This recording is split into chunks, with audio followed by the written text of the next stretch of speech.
My name is Diana Weinhold. I teach in the Department of International Development, DB 490, which is Economic Development Policy 1, Macroeconomics.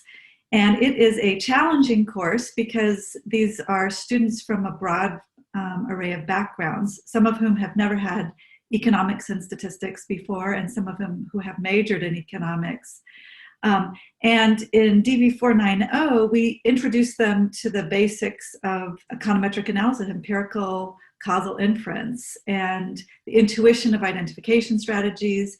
And we show them how that empirical work interacts with theory to sort of evolve the frontier of knowledge. And we go through a lot of different topics.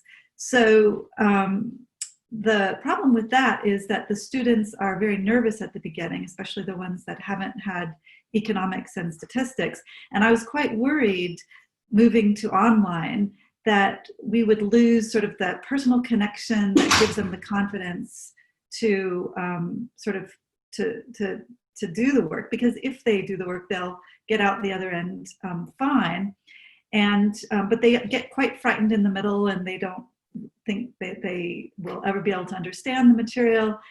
So I was trying to figure out a way to provide floor of confidence for them. And I wasn't very impressed with myself talking at a computer like right now. We have the theory part that goes through theory, and then we have the econometric part. And I thought the econometric part was really the critical issue for building confidence.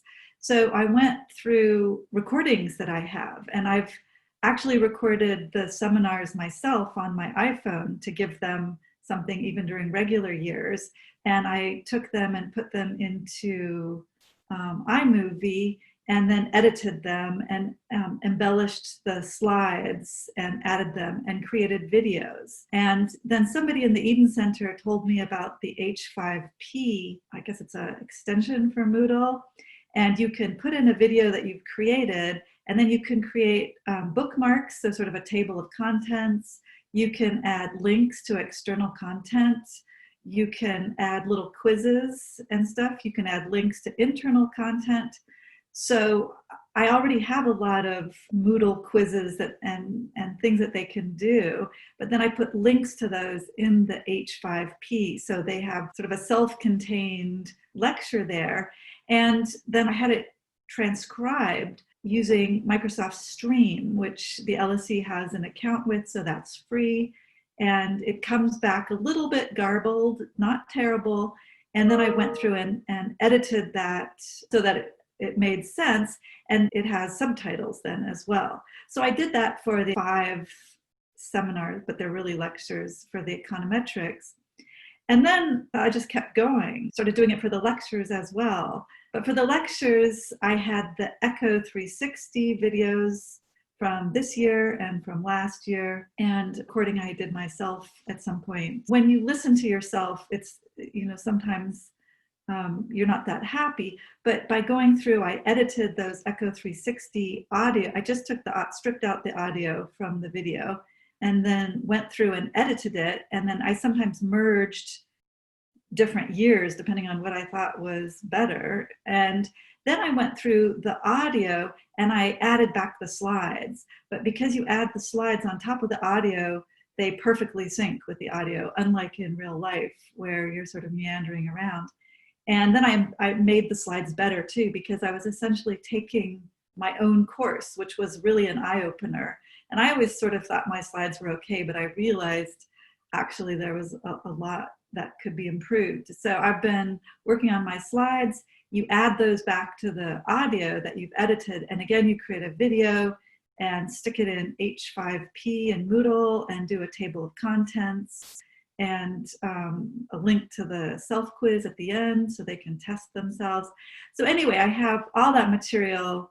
Well, it's a work in progress, and I'm hoping that it will give the students something that they can really work to. And actually, I've learned a lot in the process as well.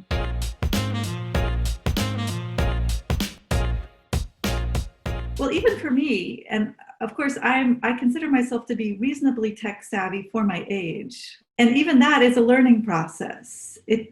Trial and error of trying different things For example, for editing the audio, I tried Audacity, and I just discovered iMovie was the easiest, most straightforward thing. So if you have a Mac, iMovie was pretty straightforward. The other thing I would say is it takes a long time, especially once you start paying attention, you want it not to be terrible. It's not going to be great. This is what I realized. Even,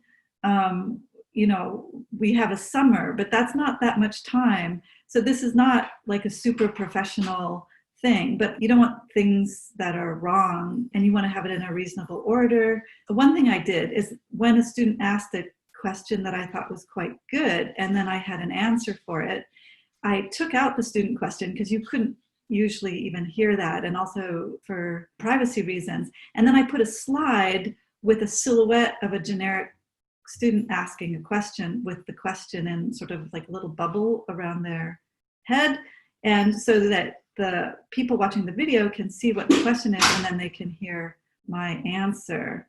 So it just takes a long time, getting up and started. So you have to give yourself a lot of runway to learn this.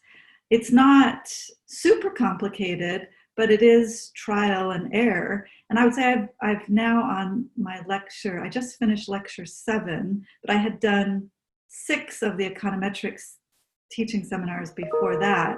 So I can now do 1 lecture in about 2 days. It's making that video to begin with that is an effort. And I think you can do it in different ways. I'm doing it with leftover material from previous years and sort of updated slides, but you can also use Loom to create a lesson, or you can talk to your PowerPoint and create something that way. There's different ways to create that underlying video, and then putting it into H5P is actually extremely straightforward, and it's pretty easy to put in the bookmarks and stuff like that. That's very, very straightforward.